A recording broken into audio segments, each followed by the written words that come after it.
अवधूत चिंतन श्री गुरुदेव दत्त. माझ्या सर्व साधक बंधू भगिनींनो, आपण वामनराज प्रकाश यांची पुस्तकं वाचत आहोत आणि परमपूज्य सौ शकुंतलाताई आपटे लिखित सोन्याचा दिवस आज अमृत पाहिला हे पुस्तक वाचन चालू आहे आपलं. आज आपण श्री भगवंतांचा गोपीवेश. श्री भगवंत जेव्हा अवतार घेऊन पृथ्वीतलावर आले तेव्हा त्यांच्या नानाविध लीला सुरू झाल्या. एक दिवस त्यांच्या मनात आले की राधाजी काय करतायत ते बघून यावे. माझे स्मरण करतायत की दुसऱ्या कोणाचे करतायत असा विचार करून ते मग श्री राधाजींच्या घरी गेले. त्यांच्या माहेरी गावाच्या वेशीतून आत जायच्या आधी त्याने एका गोपीचा वेश घेतला आणि मग ते त्यांच्यासमोर गेले. श्री राधाजींनी बघितले की कोणतरी आले आहे म्हणून मग त्या सामोऱ्या गेल्या आणि या गोपीला बघून त्यांना हसू झाले. कारण श्री भगवंतांची एक मोठी खुबी अशी आहे की श्री राधांजीसमोर त्यांचे बाकीचे कुठलेही धारण केलेले रूप असले तर ते लवकरच गळून पडते आणि ते मूळ रूपात येतात. त्यावर त्यांचा अजिबातच ताबा नसतो. ते सहजच होते. त्यामुळे लांबून श्री भगवंतांना गोपी वेशात बघितल्यानंतर श्री राधाजी म्हणाल्या, बरे आज असे आहे का, चांगले चालले आहे. मग श्री भगवंत त्या गोपीच्या वेशात तेथे आले. आल्यानंतर त्या गोपीने श्री राधाजींजवळ बसून श्री भगवंतांनाच नावे ठेवायला सुरुवात केली. तो तर गोकुळात असे करतो, तसे करतो, हे त्रास देतो वगैरे वगैरे. त्यांनी थोडा वेळ ऐकले. फार ऐकून घेतल्यावर त्या म्हणाल्या, तुमचे प्रेम कळले, आता आलात तसे वेशीच्या बाहेर जा. त्यावर गोपी वेशातून श्री भगवंत म्हणाले, आलेल्या अतिथीला असे वागवतात काय. ते ऐकून श्री राधाजी म्हणाल्या, अतिथीला एवढी अक्कल नाही की त्याने माझ्या जीवाबद्दल बोलू नये आणि त्यांना शिव्या घालू नये. एवढे जर अतिथीला समजत नसेल तर अशा अतिथीचे रूप घ्यावे तरी कशाला. असे म्हटल्याबरोबर श्री भगवंतांनी ते गोपीचे रूप टाकले आणि ते आपल्या मूळ रूपात समोर प्रगटले.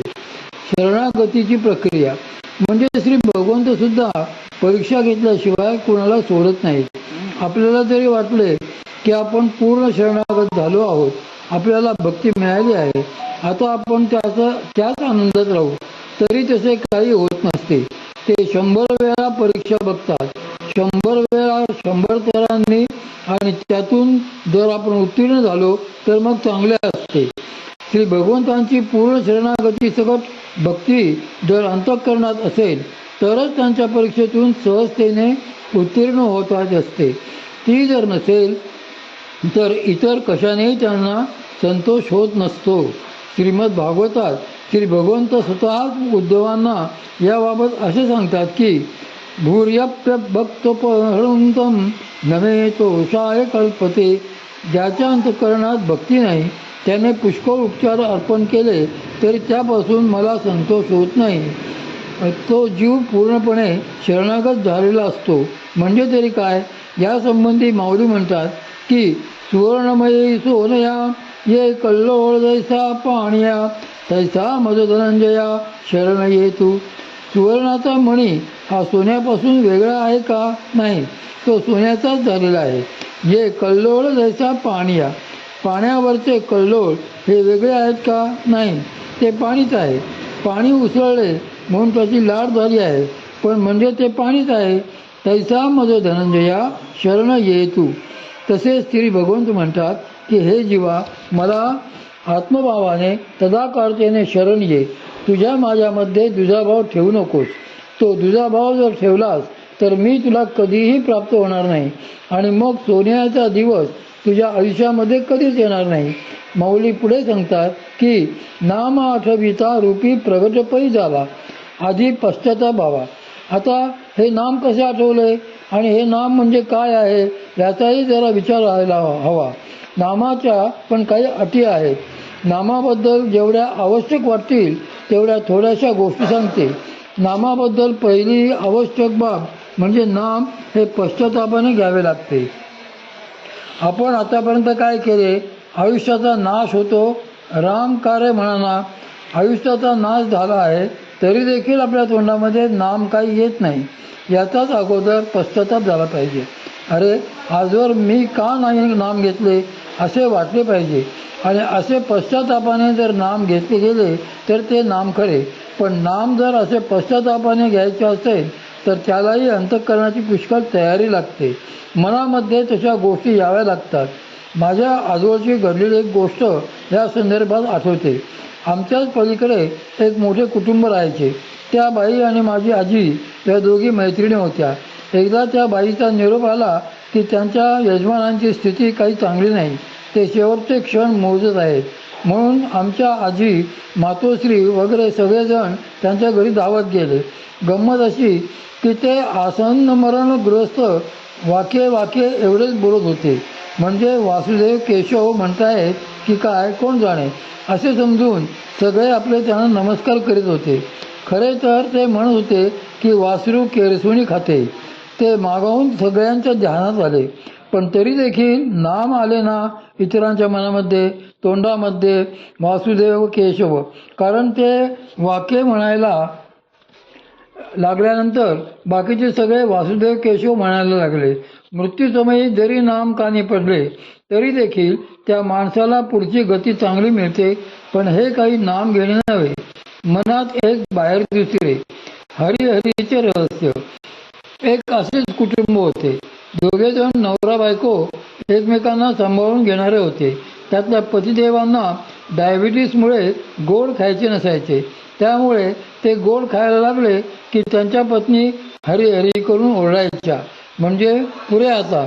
आणि ते जर फारच खायला लागले तर हरिहरी हरिहरी असे दोनदा त्या म्हणायच्या. मग त्यावर ते म्हणायचे, नारायण केशव नारायण केशव, म्हणजे कळतेय मला कळतेय मला. एकदा हे ज्यांच्याकडे गेले होते त्यांना त्यांच्या या हरिस्मरणाचे इतके नवल वाटले की काय दोघे हरिभक्त आहेत. मग शेवटी त्यांनी न राहून विचारले, एवढे कसे नाम घेता तुम्ही? त्यावर त्या म्हणाल्या, कुठले आले? यांनी गोड खाल्ले की मी हरिहरी म्हणून ओरडते. अहो, गोड खाऊ नका म्हणून. लोकांसमोर यांच्याशी कसे भांडायचे म्हणून आम्ही ही युक्ती काढली आहे. मग त्यांना कळले की ते नारायण केशव असे म्हणतात. पण हे काही नाम घेणे नव्हे, नाम हे मनापासून यायला पाहिजे. ही तर भगवन नामाची चेष्टा झाली. हे बरोबर नाही. नाम हे अंतःकरणातून यायला पाहिजे. या नामाचे अधिकारी सगळेच आहेत. कोणीही नाम घ्यावे, फक्त वाटेल ते मंत्र म्हणू नयेत. श्री भगवंत उद्धवांना भागवतात याविषयी स्पष्टच सांगतात की नाना छंद रहस्य मंत्र विधी विधान अतिविचित्र सामर्थ्य अतिविशेष पवित्र नवती स्वतंत्र मतप्राप्ती. अनेक प्रकारचे वेदमंत्र असोत, गुप्त मंत्र असोत किंवा अत्यंत विचित्र अशी विधिविधाने असोत, त्यांचे सामर्थ्य केवढेही मोठे व कितीही पवित्र असो तरी ती माझी प्राप्ती करून देण्यास स्वतंत्र रीतीने समर्थ होत नाहीत. त्यामुळे मंत्रजपाच्या नादी न लागता आपण आपले नामच घ्यावे. नामच श्री भगवंताची प्राप्ती करून देण्यास समर्थ आहे. परंपरेची सिद्धनामे. आता नाम म्हणजे काय? तर नाम म्हणजे भगवन नाम. अशी जी सिद्धनामे आहेत ती थोडीशीच आहेत. मी कितीतरी वेळेला ती सांगितली आहेत, तरी परत एकदा सांगते. श्रीराम जय राम जय जय राम, जय जय राम कृष्ण हरी. त्यानंतर दिगंबरा दिगंबरा श्रीपाद वल्लभ दिगंबरा, नमः शिवाय. ही सगळी सिद्धनामे आहेत. त्याचप्रमाणे आपण आपल्या परंपरेत श्री स्वामी समर्थ महाराजांचे नामही घेतो, कारण ते पराकोटीचे होते, स्वतंत्र संस्थान होते, साक्षात परब्रह्मच होते. त्यामुळे श्री स्वामी समर्थ, जय जय स्वामी समर्थ हेही आपल्या परंपरेतील एक नित्यसिद्ध नामच आहे. अशी ही सगळी सिद्ध नामे कोणीही घेतली तरी त्याला कसलाही दोष लागत नाही. उलट झाला तर फायदाच होतो. आणि ही कुणीही घ्यावीत असे काही नाही की एखादा आपली भाषा बोलत नाही म्हणून त्याने घेऊ नये. त्याने पण घ्यावे, आपणही घ्यावे. नामाचे अधिकारी सगळेच आहेत. ती संत निळोबाराय महाराज यासाठीच म्हणतात की निळा म्हणे अंतर जाणे, अधम न म्हणे उत्तम. हा नाम घेण्यासाठी अधम उत्तम असा काही भेद नाही. ते कुणीही घेऊ शकतो. पापाचरण करू नये. मात्र नाम घेणाऱ्यांनी स्वतः पापाचरण करू नये व असे करणाऱ्यांकडे जाऊ नये असा एक मोठा नियम आहे. त्यांच्या घरचे अन्नही खाऊ नये, कारण अन्नाने मन बनते आणि पाण्याने प्राण बनतात. तुम्ही कुठले अन्न खाता त्यावर तुमच्या मनाचे आंदोलने ठरतात आणि तुम्ही कुठले पाणी पिता त्यावरून तुमच्या प्राणांची शक्ती ठरते. त्यामुळे साधकांनी सात्विक आहार विहारच ठेवणे आवश्यक असते. श्री संत एकनाथ महाराज याविषयी म्हणतात की सात्विक द्रव्ये सेविता सत्ववृद्धी होय तत्वता. सत्ववृद्धी पुरुषी होता धर्म स्वभावता प्रवर्ते. धर्म प्रवृत्ती माझे भजन माझ्या भक्ती उल्हासे जाण. भक्तांशी मी होय प्रसन्न ते स्वभावे ज्ञान प्रकाशे. सात्विक पदार्थांचे सेवन केले असता खरोखरच सत्वगुणांची वृद्धी होते आणि सत्वगुणांची वाढ झाली असता धर्माकडे आपोआपच प्रवृत्ती होते. धर्मप्रवृत्तीने श्री भगवंतांचे भजन घडते आणि त्यांच्या भक्तीचा उल्हास वाढला की भक्तांना ते प्रसन्न होतात. त्यावेळी ज्ञानही आपोआप प्रगट होते. म्हणून साधकांनी स्वतःचे अन्न पाणी हे सात्विकच असेल याची काळजी घ्यावी. आपले परमगुरु परमपूज्य श्री वासुदेव